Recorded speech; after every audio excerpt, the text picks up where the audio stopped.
ఓం అజ్ఞానతిమిరాంధస్య జ్ఞానాంజనశలాకయా చక్షురున్మీలితం येन తస్మై శ్రీగురవే నమః. నమ ఓం విష్ణుపాదాయ కృష్ణప్రేష్ఠాయ భూతలే శ్రీమతే భక్తివికాసస్వామినిధి నామినే.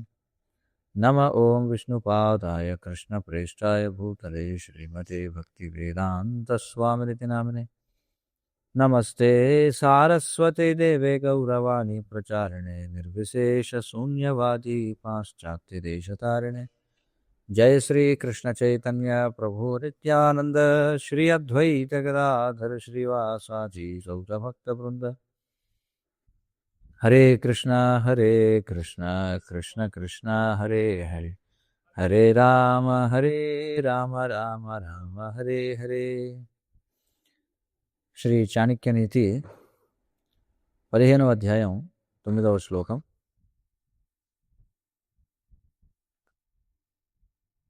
మణిర్లుంటంతి పాదాగ్రే కాచ శిరసి ధార్యతే, క్రయ విక్రయ వేలాయాం కాచ కాచో మణిర్మణి. మణిర్లుటంతి పాదాగ్రే కాచ శిరసి ధార్యతే, క్రయ విక్రయ వేలాయాం కాచ కాచో మణిర్మణి.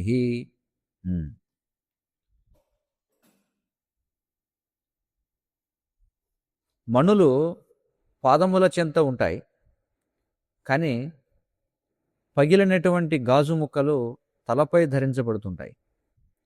కానీ ఎప్పుడైతే క్రయ విక్రయం జరిగే సమయం వస్తుందో గాజు గాజుగానే ఉంటుంది, మణులు మణులుగానే ఉంటాయి అని చెప్పుకుంటున్నాడు. భాష్యం చెప్తున్నారు. పండిత శ్రీ వి బాదరాయణమూర్తి వారి యొక్క అనువాదం ఈ శ్లోకానికి ఈ విధంగా ఉంది. ఏమనంటే, విచక్షణ అనేటువంటిది లేకపోవడం చేత అత్యంత విలువైనటువంటి మణులు జనుల యొక్క పాదాల చెంత ఉన్న ధూళిలో దాగి ఉంటాయి. అయితే గాజు ముక్కలు మాత్రం తలలపై ధరించబడుతూ ఉంటాయి. కానీ అంత మాత్రం చేత మణులకు విలువ తగ్గిపోయిందని, గాజు ముక్కల యొక్క ప్రాముఖ్యత పెరిగిపోయిందని మనం ఊహించుకోకూడదు. ఎప్పుడైతే సరైనటువంటి విచక్షణ కలిగినటువంటి వ్యక్తి వస్తాడో అప్పుడు దేనికి దక్కాల్సినటువంటి సరైన స్థానం దానికి తగ్గుతుంది అని చెప్పి అంటున్నాడు. ఇక్కడ చెప్తున్నారు, అర్థం లేనటువంటి ఏవైతే మనం చూస్తుంటామో, ఎవరైతే ఈ టీవీ స్క్రీన్లని తమ కళ్ళకి అంటించుకుని ఉన్నటువంటి వాళ్ళు ఎవరైతే ఉంటారో అలాంటి వారికి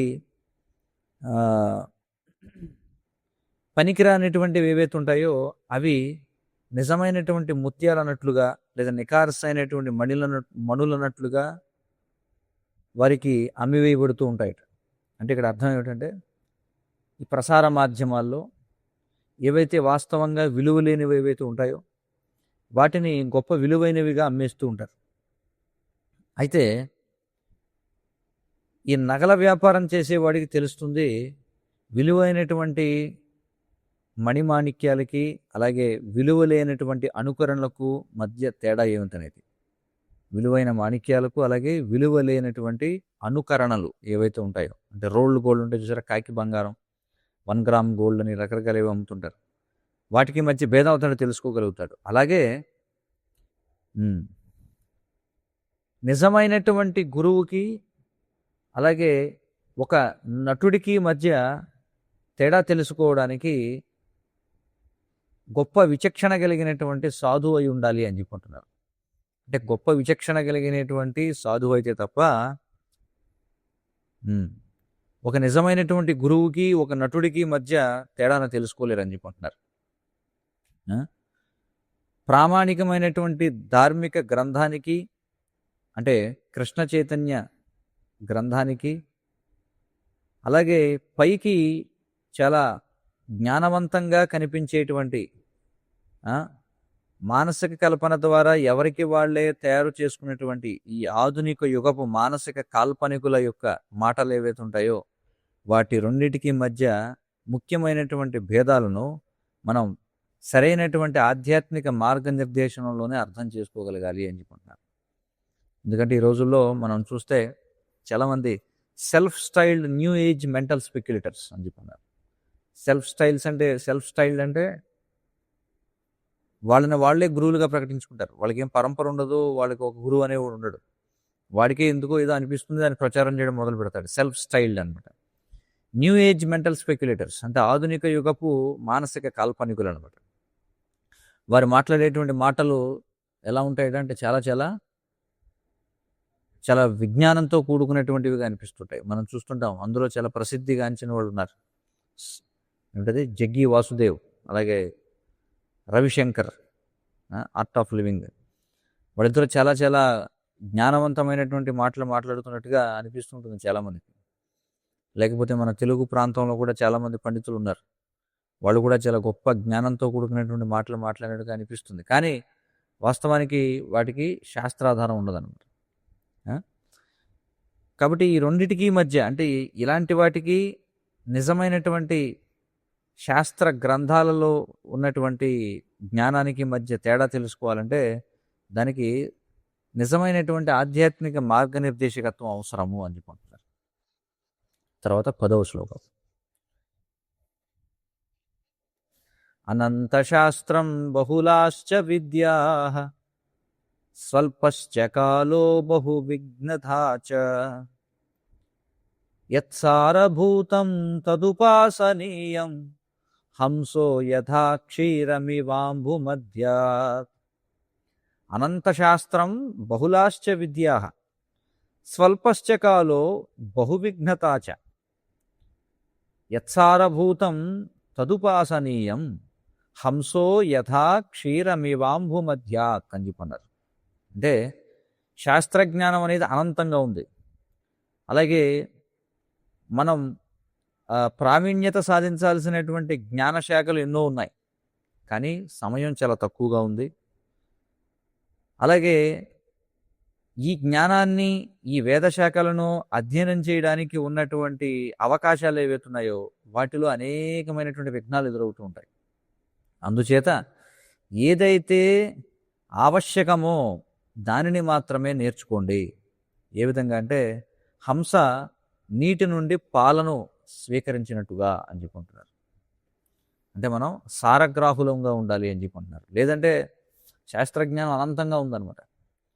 అలాగే ఈ జ్ఞాన శాఖలు కూడా అనేకం ఉన్నాయి, నేర్చుకోవాల్సిన విద్యలు అనేకం ఉన్నాయి, కానీ మనకున్న సమయం చాలా తక్కువ కలియుగంలో. ముఖ్యంగా ఒకవేళ నేర్చుకోవడానికి అవకాశాలు ఉన్నా అందులో అనేక రకాల అడ్డంకులు. అందుచేత ఏదైతే అత్యవసరమో అదే నేర్చుకోమంటున్నారు. ఏ విధంగా అంటే హంస నీళ్ల నుండి పాలను విడదీయగలిగినట్లుగా అని చెప్పుకుంటున్నారు. ఇక్కడ భాష్యం చూద్దాం. సకల శాస్త్రాల్లో హంసలు చాలా కీర్తించబడుతూ ఉంటాయి. ఎందుకంటే ప్రాచీన భారతదేశంలో ఉన్నటువంటి హంసలు వాటికి ఉన్న సమర్థత ఏమిటంటే అవి నీటి నుండి పాలన విడదీయగలవన్నమాట. పూర్వం మనం చర్చించినట్లుగా. మరి ఆత్మసాక్షాత్కారం పొందినటువంటి ఆధ్యాత్మిక గురువుని పరమహంస అని చెప్పంటారు. ఎందుకనంటే ఈ ఆత్మసాక్షాత్కారం పొందినటువంటి ఆధ్యాత్మిక గురువు అతనికి ఈ అయోమయంతో కూడినటువంటి ప్రపంచం నుండి ఆవశ్యకమైనటువంటి సత్యాలను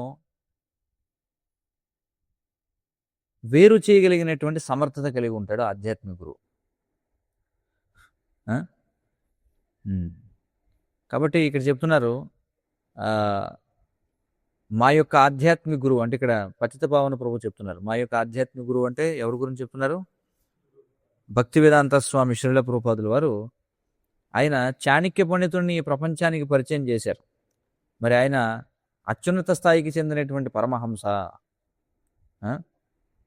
ఆయన యొక్క ప్రయత్నాల కారణం చేతనే శ్రీ చైతన్య మహాప్రభు యొక్క ఉద్యమం అది బెంగాల్, ఒరిస్సా మరియు వృందావనపు పరిధులను దాటి ప్రపంచంపై ఉన్నటువంటి ప్రతి పట్టణానికి, గ్రామానికి అది విస్తరించింది అని చెప్పుకుంటున్నారు. మరి కృష్ణ కృపామూర్తి శ్రీల భక్తి వేదాంత స్వామి శ్రీల ప్రభుపాదుల వారు ఆ విధంగా ఈ శ్లోకపు సారాన్ని ఆయన నిర్వర్తించారని చెప్పుకుంటున్నారు. అంటే ఈ శ్లోకపు అర్థాన్ని సార్థకం చేశారని చెప్పుకుంటున్నారు. ఏ విధంగా? ఆయన అసలు జ్ఞాన సారం ఏదైతే ఉందో దానిని భగవద్గీతకు, శ్రీమద్భాగవతానికి, చైతన్య చరితామృతానికి ఆయన ఇచ్చినటువంటి భాష్యాల ద్వారా, అలాగే ఇతర ఆవశ్యకమైనటువంటి వైష్ణవ సాహిత్యం ద్వారా ఆయన అందరికీ కూడా సులభంగా పంచిపెట్టారని చెప్పుకుంటున్నారు. కాబట్టి జీవితం చాలా చిన్నది, అందుచేత మనం సారాన్ని ఖచ్చితంగా నేర్చుకోవాలి. మరి ఏదైతే అనవసరమైనటువంటి ఉన్నాయో వాటిని విడిచిపెట్టాలంటాడు. 11వ శ్లోకం.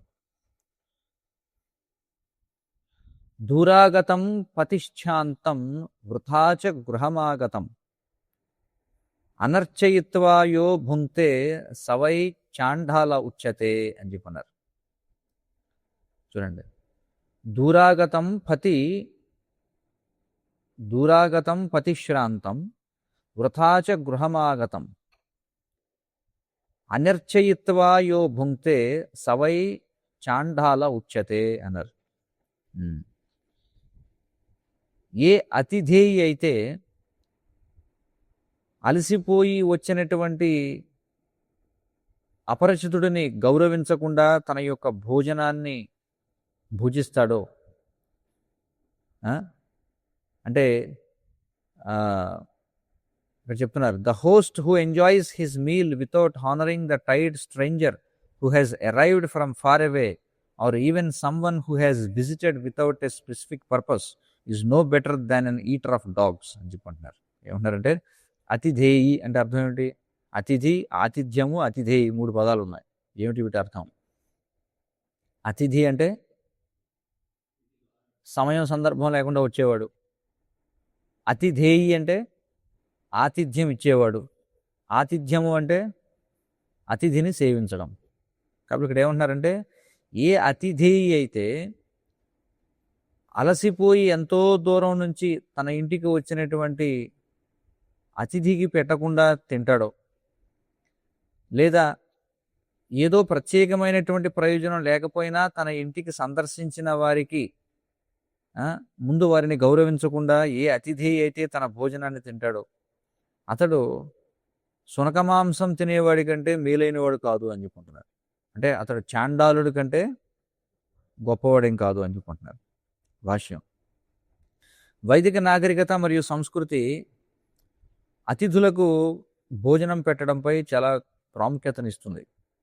మరి ఎవరైతే ఆ విధంగా అతిథికి ఆహారాన్ని పెట్టకుండా తింటారో వారు లోభులు వెళ్ళేటువంటి నరకానికి వెళతారట. మను సంహితలో చెప్పబడింది. మను సంహిత 3వ అధ్యాయం 114, 115 శ్లోకాల్లో ఏం చెప్పబడిందంటే చూడండి, one should unhesitatingly give food to newly married daughters in law, children, those in ill health and pregnant women even before the guests. చూడండి, మను సంహితలో ఇంకేం చెప్పబడిందంటే అతిథుల కంటే ముందు ఎవరికి భోజనం పెట్టాలంటే ఇక్కడ చెప్తున్నారు.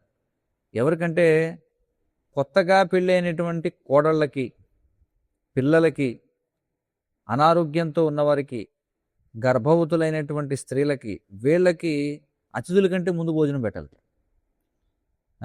వారికి పెట్టకముందే ఎవరైతే భోజనం తింటారో వాళ్ళు ఏమవుతారట? He who eats before them will become food for dogs and vultures అని చెప్పుకున్నారు. ఆ విధంగా వారికి ఆహారం పెట్టకుండా తినేవాడు కుక్కలకి అలాగే రాబందులకు ఆహారం అవుతాడు అని చెప్పాడు మనుస్మృతిలో. శ్రీమద్భాగవతంలో ఏ లోభి అయితే ఇతరులతో పంచుకోకుండా ఆహారాన్ని భుజిస్తాడో వాడికి కేటాయించబడినటువంటి నరకం గురించి వివరిస్తుంది అనమాట. శ్రీమద్భాగవతం 5వ స్కందం 26వ అధ్యాయం 18వ శ్లోకం. ఇక్కడ ఏం చెప్తున్నారు చూడండి, ఎవరైతే కొంత ఆహారాన్ని పొందిన తర్వాత దాన్ని తన అతిథులకు, వృద్ధులకు, పిల్లలకు పంచిపెట్టకుండా వాడే తినేస్తాడో వాడు కాకి కంటే గొప్పవాడిగా పరిగణించబడడం లేదు. అంటే వాడు కాకి కంటే గొప్పవాడు కాదు. లేదా ఒకవేళ పంచయజ్ఞములను నిర్వహించకుండా తిన్నట్లయితే వాడు కాకి కంటే మెరుగైనవాడు కాదు. మరణించిన తర్వాత వాడు అత్యంత హేయమైనటువంటి క్రిమి భోజన అనేటువంటి నరకంలో ఉంచబడతాడు.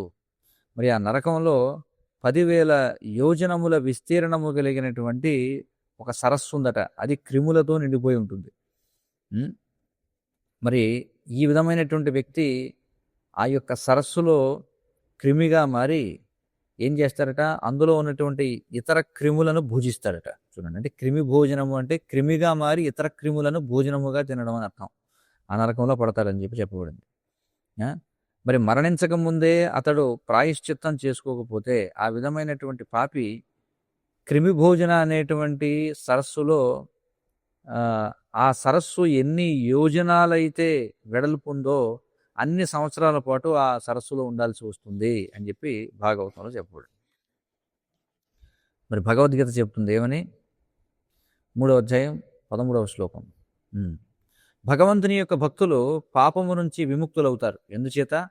వాళ్ళు మొట్టమొదట యజ్ఞములో అర్పించబడినటువంటి ఆహారాన్ని స్వీకరిస్తారు కాబట్టి, అంటే ప్రసాదాన్ని స్వీకరిస్తారు కాబట్టి. ఇక ఎవరైతే తమ స్వీయ ఇంద్రియ భోగం కోసం భుజిస్తారో వారు కేవలం పాపమునే భుజిస్తారు అని చెప్పబడింది. ఇక 12వ శ్లోకం. పఠంతి చతురో వేదాన్ ధర్మశాస్త్రాణ్యనేకశః ఆత్మానం నైవ జానంతి దర్వీ పాకర సంయధ అని చెప్పన్నారు. చూడండి, పఠంతి చతురో వేదాన్ ధర్మశాస్త్రాణ్యనేకశః ఆత్మానం నైవ జానంతి దర్వీ పాకర సంయధ అని చెప్పన్నారు. చూడండి, ఎవరైతే 4 వేదాలను చదువుతారో, ధర్మశాస్త్రాలను చదువుతారో, కానీ ఆధ్యాత్మిక సాక్షాత్కారం లోపించి ఉంటారు. ఏం చెప్పాడు ఇక్కడ? 4 వేదాలను ధర్మశాస్త్రాలను చదివినప్పటికీ ఆధ్యాత్మిక సాక్షాత్కారం లేకుండా ఉండేవాడు ఎలాంటి వాడట అంటే గరిట లాంటి వాడు అని చెప్పుకుంటున్నాడు.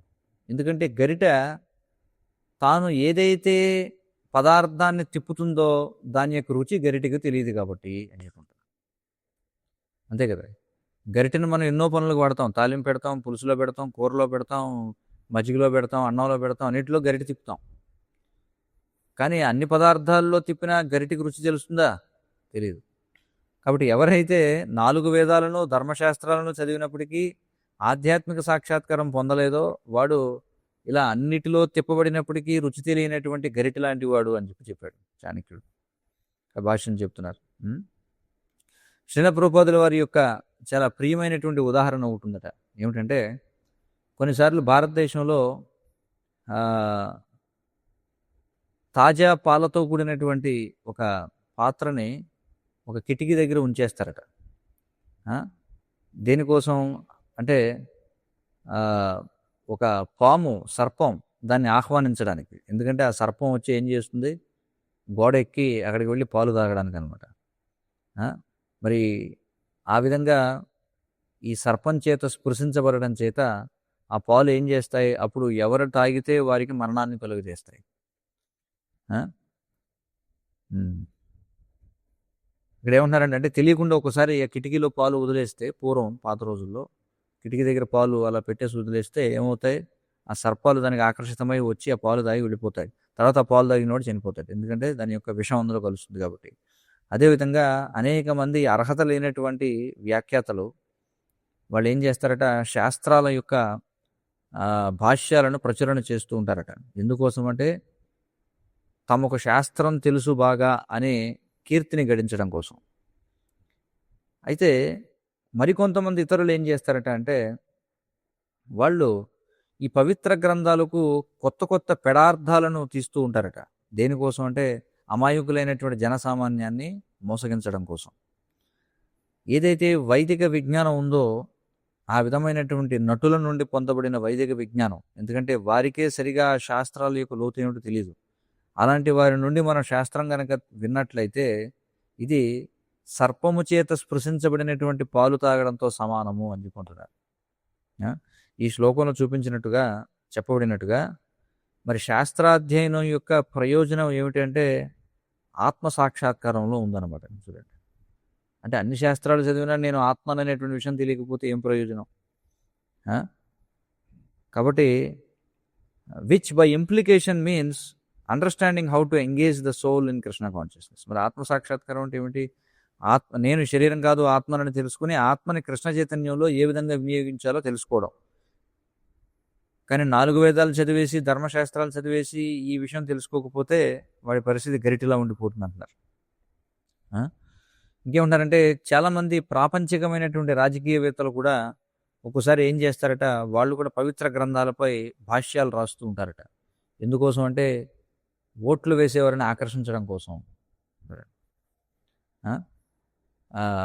ఇక్కడ చెప్తున్నారు, days after Bill Clinton was accused in the famous Monica Lewinsky affair. అంటే పూర్వం జరిగింది, ఇప్పుడు నా చిన్నప్పుడు నేను విన్నాను. బిల్ క్లింటన్ అనేవాడు వాడు అపవాదుకు లోయనాడు. అంటే బిల్ క్లింటన్ ఏం చేశాడు, మోనికా లెవిన్స్కీ అనే ఆమెతో ఒక అక్రమ సంబంధం పెట్టుకున్నాడు. అది బాగా ప్రచారం అయిందనమాట. ఆ వ్యవహారం అయిన తర్వాత బిల్ క్లింటన్ చేతిలో బైబిల్ పట్టుకుని చర్చికి వెళుతున్నట్టుగా ఒక ఫుటేజ్ చూపించారట. అంటే దేనికోసం? అతను మారిపోయాడు, పవిత్రుడైపోయాడు అని చెప్పి. అంటే వీళ్ళు ఎందుకోసం వాడుకుంటారు వాటిని? అంటే ఈ గ్రంథాలను ఎందుకోసం వాడుకుంటారు వాళ్ళు? వారి యొక్క కీర్తిని పెంచుకోవడం కోసం. అంతేగాని నిజంగా అందులో ఏముందో వాళ్ళకి తెలియదు, దాన్ని వాళ్ళు ఆచరించేది అంతకంటే కాదు. ఉదాహరణకి మనం గాంధీ గారి చేతిలో ఇప్పుడు ఏం చూస్తాం? భగవద్గీత చూస్తాం. కానీ చాలామందికి తెలియని విషయం ఏంటంటే, గాంధీ గారు ఏమన్నాడంటే, నేను కృష్ణుడిని నమ్మను, కేవలం అతని మాటలే నాకు కావాలని చెప్పాడు. అసలు కృష్ణుడు అనేవాడు ఉన్నాడని నేను విశ్వసించనని చెప్పాడు. ఎవరు? గాంధీ గారు. చూడండి. కానీ ఎందుకు మరి ఆయన గాంధీ గారు అవి పట్టుకుని తిరిగేవాడంటే, ఎందుకంటే అప్పట్లో ఉన్నటువంటి భారతదేశంలో అందరికీ భగవద్గీత అంటే ఇష్టం. గాంధీ గారిని ఒక పెద్ద సాధువుగా చూసేవారు. కాబట్టి ఆయన గొప్ప ధర్మ సంరక్షకుడు అని చెప్పి అందరూ కూడా ఆయనకి వత్తాసు పలికేవారు అనమాట. కాబట్టి రాజకీయ ప్రయోజనార్థం కూడా చాలామంది శాస్త్రాలను పట్టుకుని తిరుగుతుంటారు, లేదా వాటిపై వ్యాఖ్యానాలు చేస్తారని చెప్పి అంటున్నారు. మరి భారతదేశంలో భగవద్గీత అదే విధంగా టీవీ కెమెరాల ముందు రాజకీయవేత్తల చేత అనేక సందర్భాల్లో అది చూపించబడింది. ఎందుకోసం అట అంటే, ఎవరైతే జనసామాన్యంలో కొంచెం భక్తిభావం ఉన్న వాళ్ళందరినీ, వాళ్ళ ఓట్లని ఆకర్షించడం కోసం. మరి ఎన్నికల రోజులు ఎంత దగ్గరికి వస్తే అంత ఎక్కువగా రాజకీయవేత్తలు ధార్మికులు అయిపోతారని చెప్పి అంటున్నారు. అంతే కదా, దగ్గరికి వచ్చేస్తుంది ఎన్నికల రోజులు అంటే వాళ్ళు అన్ని మొత్తం గుళ్ళకి, చర్చిలకి, మసీదులకి అన్నిటికీ తిరిగేస్తుంటారు. 13వ శ్లోకం. ధన్యా ద్విజమయీ నౌక విపరీత భవార్ణవే తరంత్యఘోగతాః సర్వే ఉపరిష్టాః పతంత్యదః.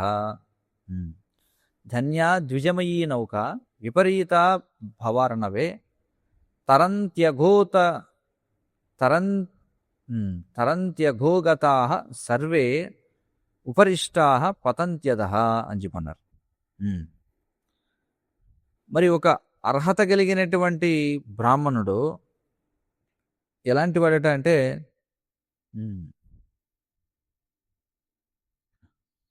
ఒక సముద్రంపై తేలుతున్నటువంటి పడవ లాంటి వాడట. ఎవరైతే ఆ పడవని పట్టుకుంటారో వారు కూడా అవతలి పక్కకి దాటగలుగుతారు. అయితే ఎవరైతే ఆ పడవ లోపలికి ఎక్కకుండా ఆ పడవ అంచు మీద నిలబడతారో వాళ్ళు నీళ్ళలో పడిపోతారు అని చెప్పారు. ఇక్కడ ఏమంటున్నారు? ఇక్కడ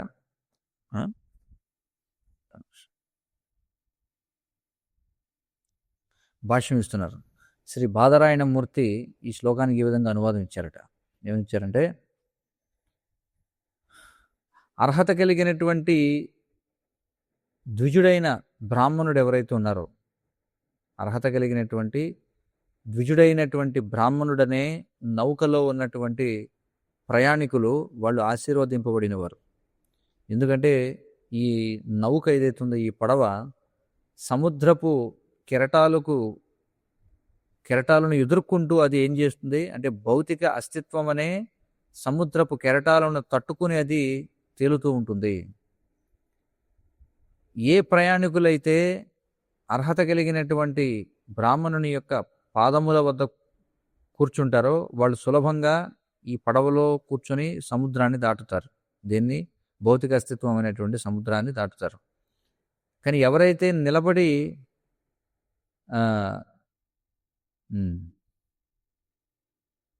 కానీ ఎవరైతే at those who rise themselves above the ship's captain fall overboard and drown అని చెప్పుకుంటున్నారు.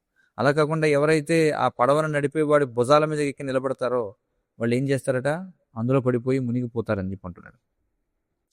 కాబట్టి ఈ పడవ ఉపమానంతో ఈ శ్లోకం మనకి ఒక ప్రమాదం గురించి తెలియజేస్తుంది. ఏమిటది?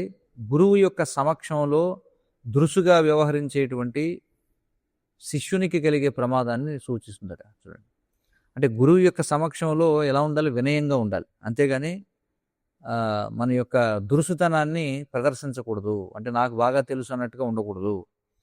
నిజమైనటువంటి బ్రాహ్మణుడు సమాజానికి ఆధ్యాత్మిక మార్గదర్శిగా వ్యవహరిస్తాడు.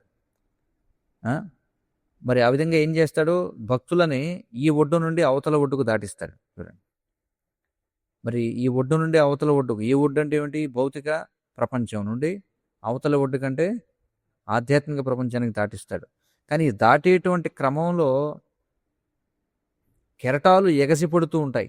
ఏమిటా కెరటాలంటే దురవగాహన అనేటువంటి కెరటాలట. అంటే శాస్త్రాన్ని తప్పుగా అర్థం చేసుకోవడం అనేటువంటి కెరటాలు, అలాగే నాస్తికత్వం అనేటువంటి సుడిగుండాలు, ఇవన్నీ కూడా పడవని ముందుకు వెళ్ళనివ్వకుండా అడ్డుపడుతూ ఉంటాయట. కానీ ఎవరైతే ఆధ్యాత్మిక గురువు యొక్క పాద పద్మముల చెంత ఆశ్రయాన్ని పొందుతారో వాళ్ళు సులభంగా ఆత్మసాక్షాత్కారపు ఒడ్డుకు చేరుకుంటారు. అదేవిధంగా శ్రీమద్ భాగవతం ఈ ఉదాహరణ కూడా ఇస్తుంది. ఈ ఉదాహరణ శ్రీమద్ భాగవతంలో కూడా చెప్పబడింది.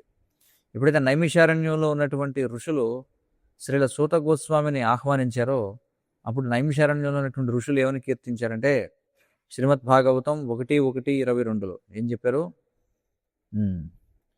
మేము మిమ్మల్ని కలుసుకోగలగడం ఇది దైవవశాత్తుగా జరిగింది. దైవవశాత్తు మేము మిమ్మల్ని ఈ కలియుగం అనేటువంటి దాటసఖ్యంగాని సముద్రాన్ని దాటడానికి నావగా పొందగలిగాం. చూడండి, అర్థవుతుంది కదా? భగవంతుని యొక్క దయ వలన కలియుగం అనేటువంటి దాటసఖ్యంగాని సముద్రాన్ని దాటడానికి పడవకు నావికునిగా మిమ్మల్ని మేము పొందగలిగాము. ఎందుకంటే ఈ కలియుగం అనేది జనుల యొక్క మంచి లక్షణాలన్నింటినీ కూడా నశింపజేస్తుంది అని చెప్పి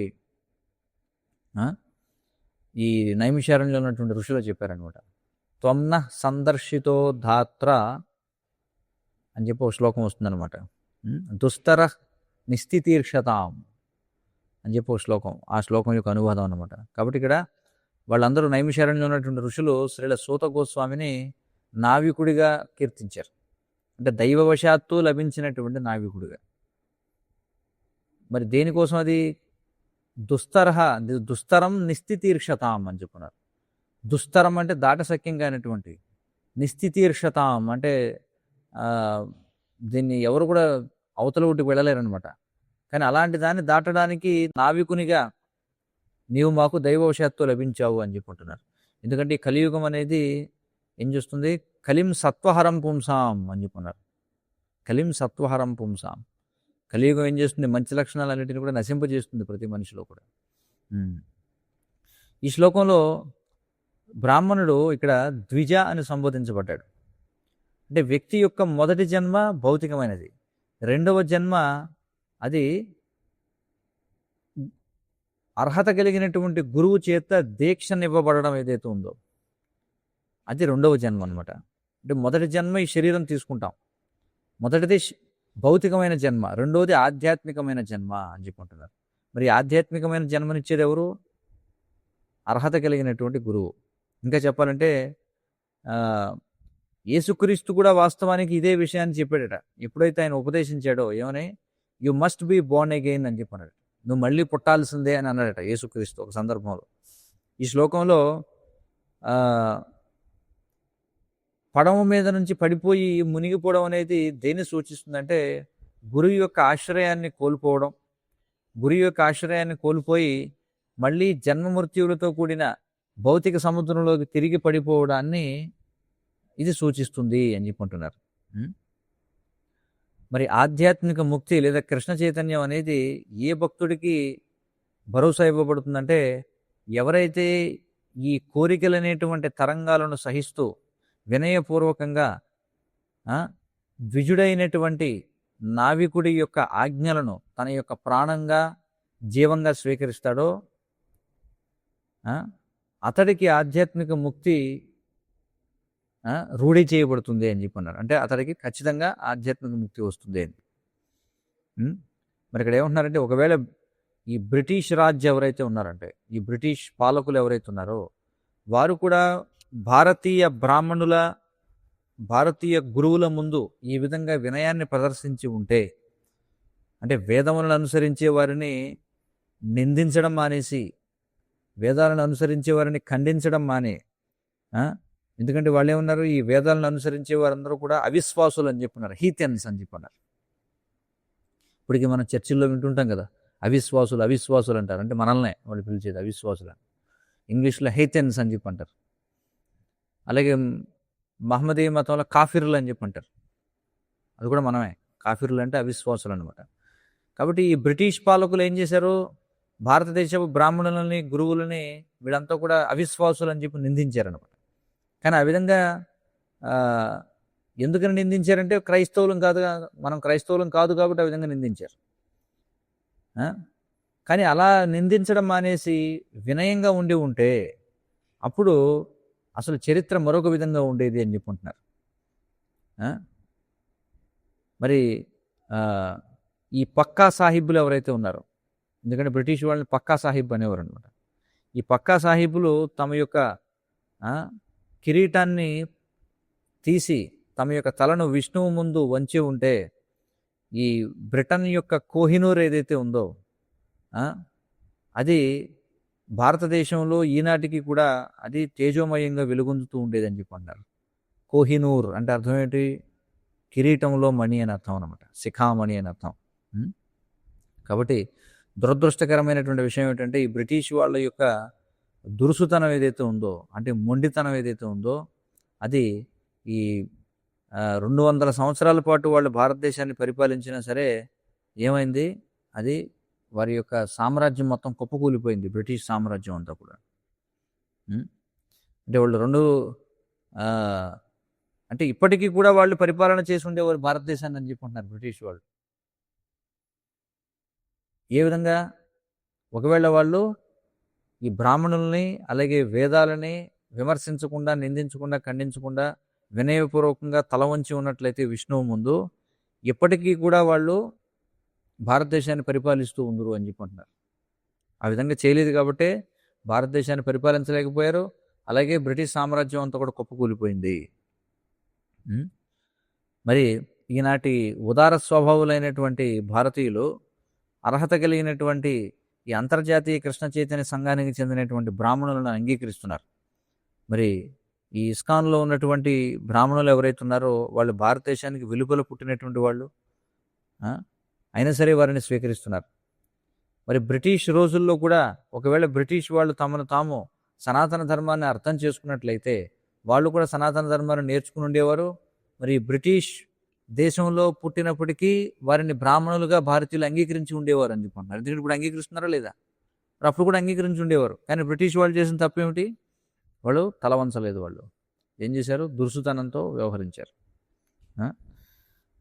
కాబట్టి ఎవరైతే ఈ భరతమాతను పరిపాలన చేయాలనుకుంటారో సక్రమంగా, వాళ్ళు ఈ భరతమాత యొక్క విలువను తెలుసుకోవాలి. ఏమిటా భరతమాత యొక్క విలువ అంటే భగవత్ చైతన్యంతో కూడినటువంటి సంస్కృతి, శాస్త్రాలు, ధర్మం, అలాగే ఈ చాతుర్వర్ణ వ్యవస్థ, అంటే బ్రాహ్మణులు నాయకత్వం వహిస్తున్నటువంటి చాతుర్వర్ణ వ్యవస్థ ఏదైతే ఉందో, బ్రాహ్మణ, క్షత్రియ, వైశ్య, శూద్రులు అనేటువంటి వ్యవస్థని అర్థం చేసుకుని ఉండాలి. అప్పుడు వాళ్ళు భారతదేశాన్ని సక్రమంగా పరిపాలన చేయగలుగుతారు. ఎలాగంటే చంద్రగుప్త మహారాజు అతడు ఏం చేశాడు, చాణక్య పండితుడి ముందు తల వంచాడు.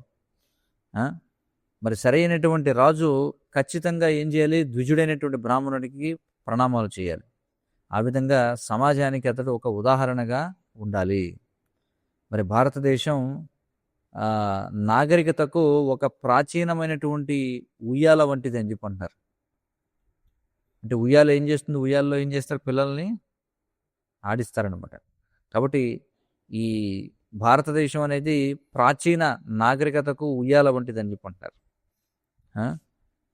ఆ, మరి జీవితాన్ని పరిపూర్ణం చేసుకోవడానికి మానవాళికి కావాల్సిన ప్రతి సత్యం, అంటే ఇహలోకంలోనూ పరలోకంలోనూ కూడా, ఇవన్నీ కూడా భారతదేశపు ఖజానాలో ఉన్నటువంటి సంస్కృత శ్లోకాలలో నిక్షిప్తమై ఉన్నాయి.